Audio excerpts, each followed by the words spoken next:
This is going to be my last poem, and it's one of my favourite poems I've ever written. And anyone who knows anything about me knows that I have a bit of a thing for Pete Davidson. Yeah, this is the Pete Davidson poem. I'm going to read it. I've actually written 4 now, so turning it into a sequence. Yeah, this is the first one, and it's about my like fantasy and daydreaming world, but he's just like the image of it. Ow! This poem is called, it's published, so people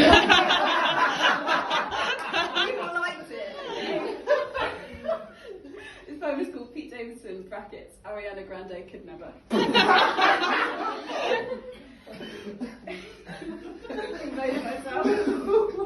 Recently I've been having daydreams of Pete Davidson. This is not an ordinary. They come to me like woodlice crawling out of piles of damp leaves onto the knees of school children. My daydreams are not Jabberwocky's caning cans of Red Bull, much simpler.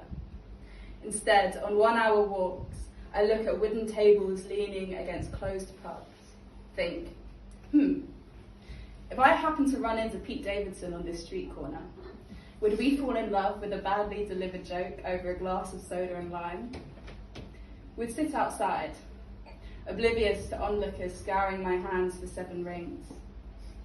How long would it take for opportunists with cameras to get lucky? I can see it. My head turned in slight shock. He, a library statue, all knowledge. In my newest fantasy, I am wearing sunglasses that don't hide my face, and he is pale. So pale, the sun decides to shine directly like an investigator's desk lamp. What do you do in the shadows, it asks.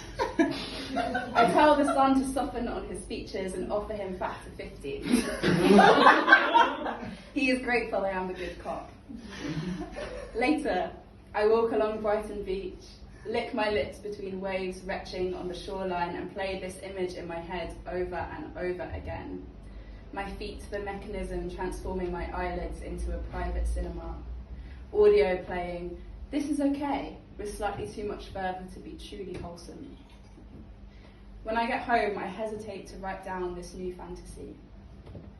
What if one day he sees this poem? My woodlouse fantasies, childish and toxic like a chalkboard. His ex wrote a song called Pete Davidson in the whirlpool of their relationship. Now she's engaged to someone else, I can't help but hope he is not clinging to the side of his life, wishing for armbands. Pete, I whisper. Don't drown. I will be your lifeguard. And halfway across the world, on the light side of the moon, he drifts off and I sing.